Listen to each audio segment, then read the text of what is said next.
You know, one of the greatest pleasures that I have at FDIC is being allowed to introduce my friends to the rest of my friends. And there's an old saying that friends will help you move, but real friends will help you hide the bodies. Well, if that saying's true, then Ray McCormack would be my own personal undertaker. There are few fire officers in America today who are receiving the amount of experience that FDNY Lieutenant Ray McCormack receives on a daily basis as the officer on Ladder 28 in Harlem, New York. But there's far more to Ray McCormack than just his level of experience. Ray is one of those few gifted leaders, one of those few gifted firefighters who understands that experience without reflection and evaluation, it's just interesting. Ray continues to set a standard for excellence, not just in his teaching at FDIC, but across the nation, whether it's in his writing for fire engineering or with New York firefighters, but also within the FDNY itself. Ray is considered by his peers at the FDNY to be one of the finest officers serving today. And we know Ray's deep passion for our profession. We have seen it time and time again whether he's conceiving training minutes video series. There was a time when we had to pick who it was going to be. And there was no one in the room's name that was more immediately grabbed upon for the Engine Company series than Lieutenant Ray McCormack. Please help me in welcoming one of the finest fire officers in America today, one of the FDNY's very, very best, Lieutenant Ray McCormack.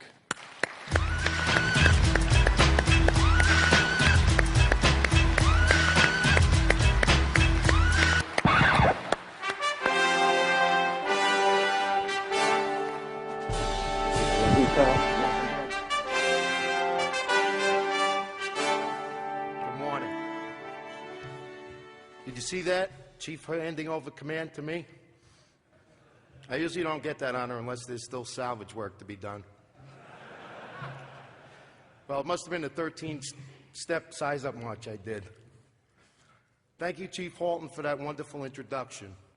I was talking to the chief before I came out, and he told me an interesting story about when he worked in Albuquerque. He told me that they only had fires during the day. I couldn't believe it. But he said it was actually good because it freed their nights to look for UFOs. In fact, when Chief Halton first come to Indy and saw the RCA Dome, he couldn't believe one of them had finally landed. And when he heard it was coming down, he tried to book himself on the last flight. My name is Ray, and I like to go to fires.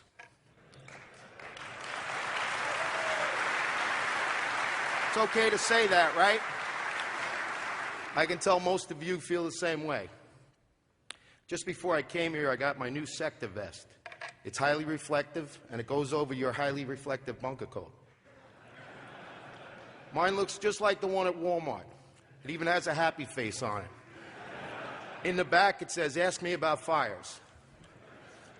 I didn't think I'd like it, but it's starting to grow on me. I'd like to thank all the people at Fire Engineering in Penwell who I've had the pleasure to work with over the years. Mary Jane Ditmar and Rob Maloney for editing my pieces, but never changing them. Of course, Diane Feldman for keeping me on track and organizing everything. And former editor Bill Manning, who gave me my start with the magazine. And some special friends at FDIC who have always been in my corner, Jack Murphy and Bill Brown. I would also like to thank my wife Laura and my son Tyler, who allow me to come to this wonderful event every year. I love you. There are some really great classes here at FDIC. Just like you, I try and incorporate what I learn here, like reading Smoke. I enjoy reading Smoke. The only problem is most of the smoke I see is very poorly written. FDIC has it all. There are command classes, engine classes, ladder, rescue, even fire prevention. And every year, you can pick up some new buzzwords and phrases to bedazzle the people who paid for your trip. You can take an 8-hour workshop, 2-hour classroom sessions. The selection is wider than the difference between East and West Coast fire tactics. Just a little tip for all you future presenters out there. You have to be careful with really specific classes like fighting fires in 2-story beachfront motels. Not that that couldn't be important, it's just such a niche market. For those of you who have never seen me present at FDIC, I did the Engine Company Errors class, the Dirty Dozen, yesterday. which looks at the 12 most common mistakes made by engine companies on the fireground and how to correct them. If you did not attend, shame on you. You were probably too busy taking risk management, customer care, situational awareness, ventilation profiling, smoothbore versus fog, and portable ladder drags while securing a SAFER grant. Let me just say you missed an awesome class. The nice thing about the Dirty Dozen is the information is job relevant. It can be implemented right away without any additional department expense, and it comes with the added bonus of not requiring a cultural change. My normal classroom style is to roam around in front of the stage while using the microphone as an impromptu hose line to emphasize points I make. But this morning, I'm staying right here. I'm trying to conserve my air. But don't worry, people, I will finish my speech before my low air alarm goes off. Every day in this country, firefighters put out fires successfully, without injury, without loss of life, without fanfare, without newsprint, and some of you without compensation. The highest praise comes from your fellow firefighters, those you respond with and depend on. 2 little words, nice job. That's all I have to say. It will make your day. And I'll let you in on a little secret. It can make your career too. After I graduated Proby School, I received a card from a retired captain who was a family friend. Inside, he included a note that said if I could be half the firefighter my dad was, I'd be a tremendous success.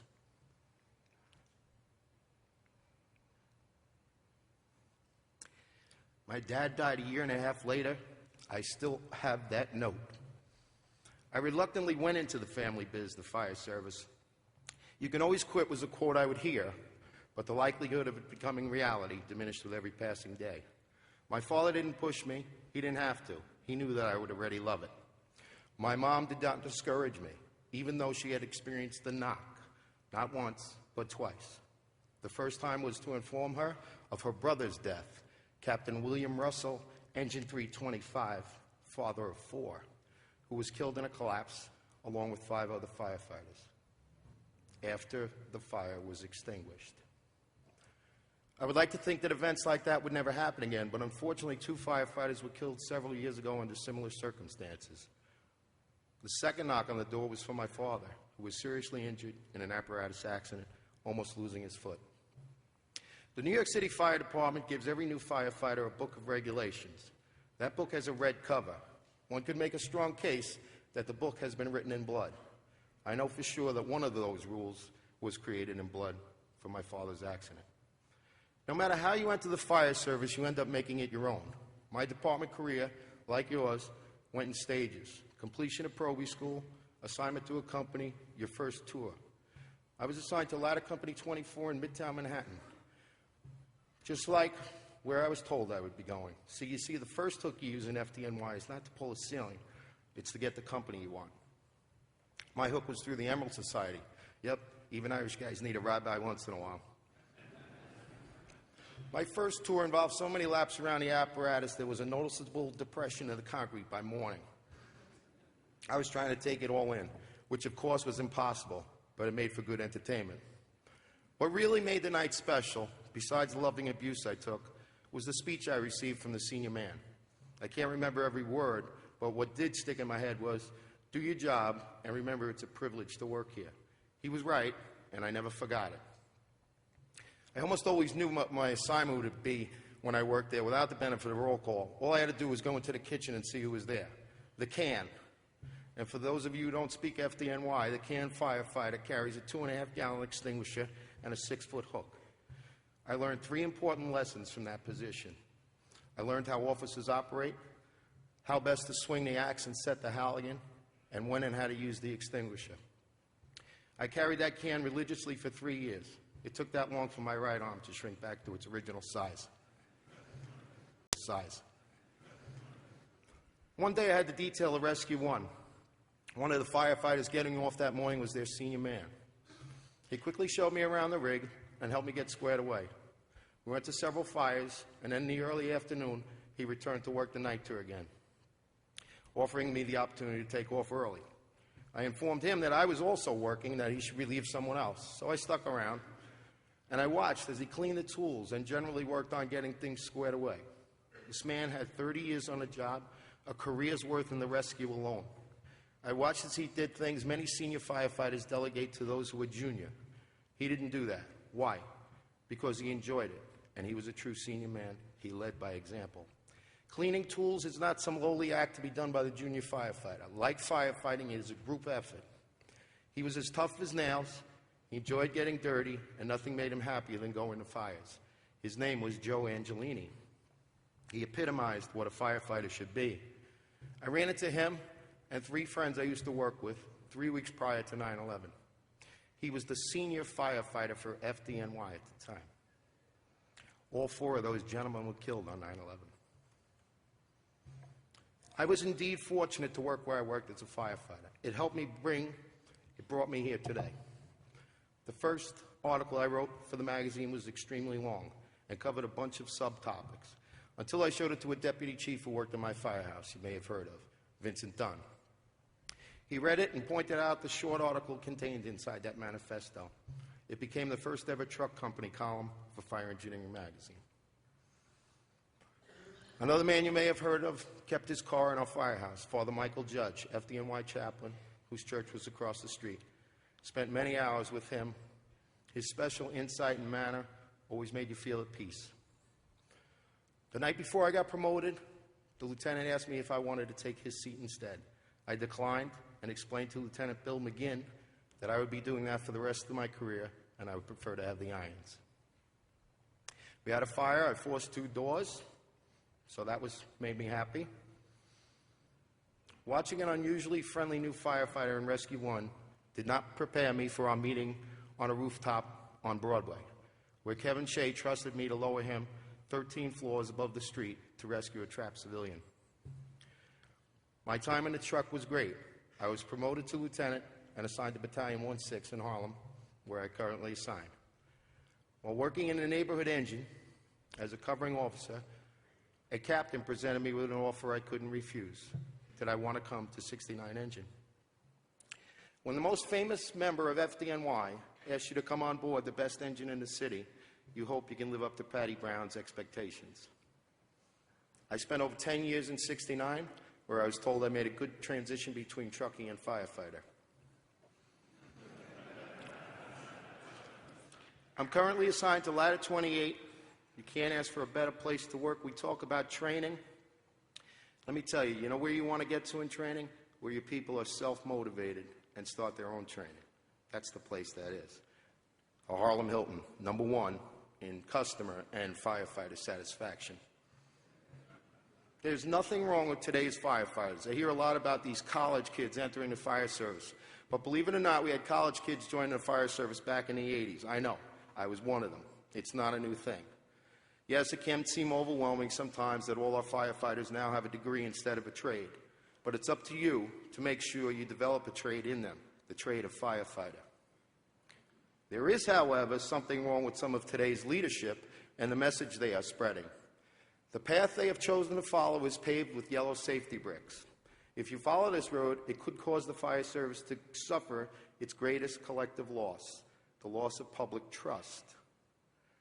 Think about it for a second. All the goodwill we have accumulated, the faith, the support, gone. Why? Because we have changed the pecking order. The firefighter is now #1, and the public is #2. I always thought that the customer was #1. I believe that the constant barrage of safety messages is undermining our sworn duty. A fire department that writes off civilians faster than an express line of 6 reasons or less is not progressive. It's dangerous because it's run by fear. Fear does not save lives, it endangers it. We built safety into all our operational tasks. Our SCBA is pre-tested to work, hose lines charged before entry. But your personal safety should not be about fear. Fear is the firefighter's enemy. Should you be cautious and knowledgeable? Yes. Should you be fearful? No. Our leaders need poise, not fear. Too much safety makes Johnny a poor leader and a terrible rescuer. Let's get straight. Let's get this part straight.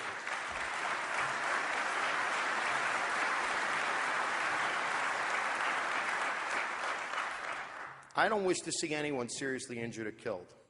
However, we've started to turn a corner in the fire service, and the street it leads us to may have a worse ending than what we're trying to avoid. If you preface everything with, you the firefighter are the most important person on the scene, or you are number one, hold on.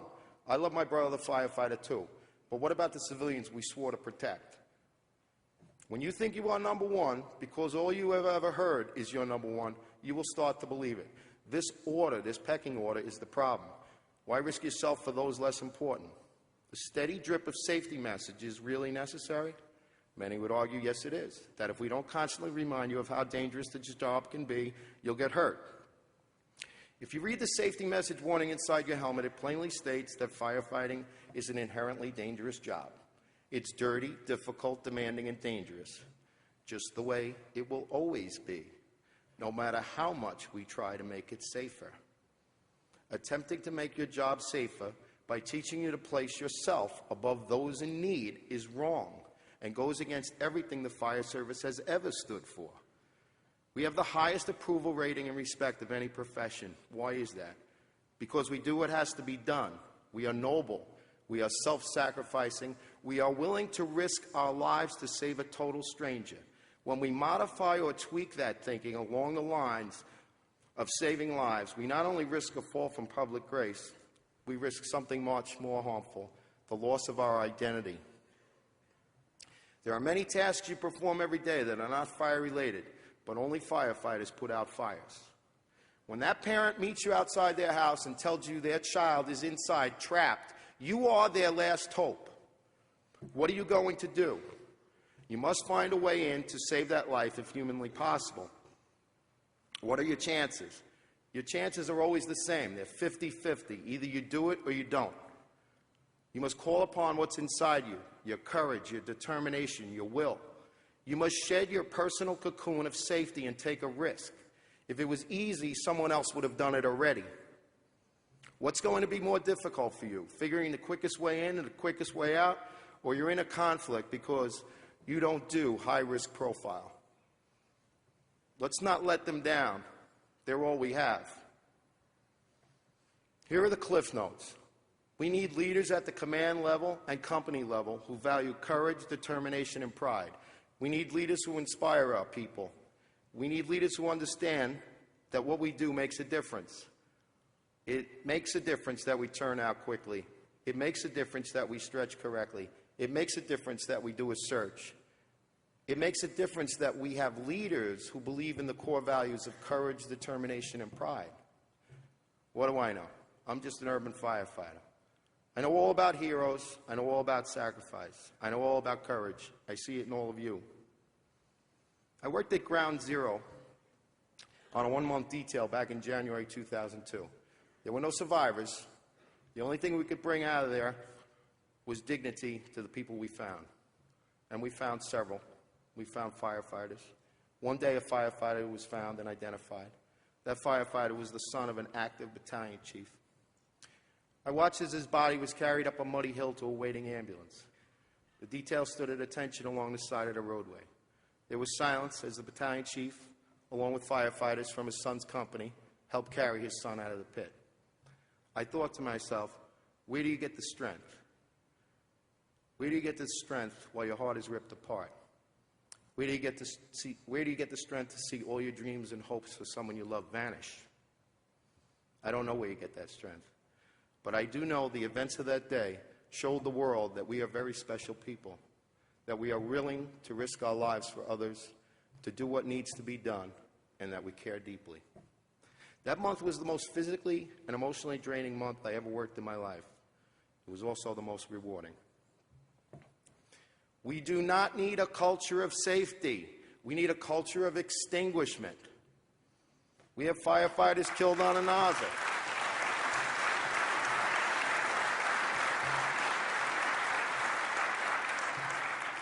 We have firefighters getting killed on a nozzle.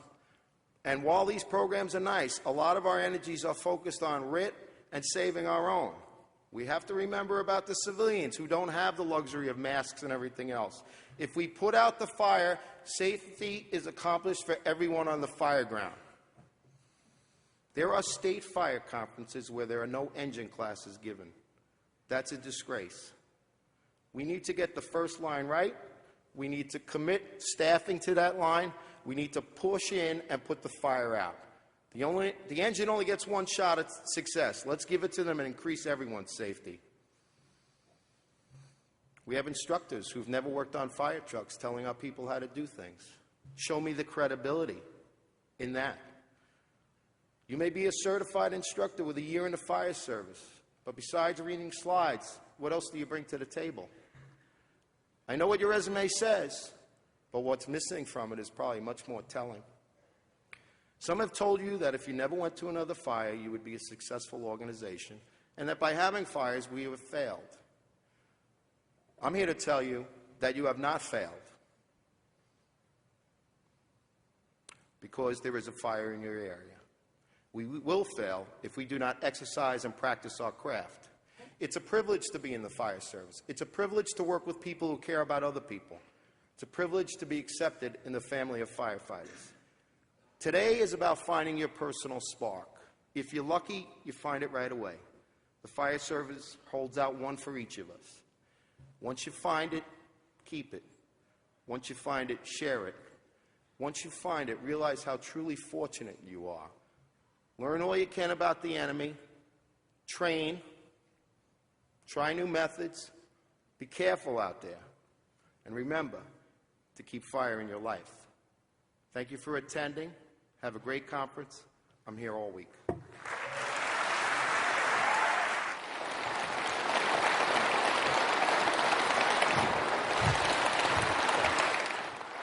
Look at you.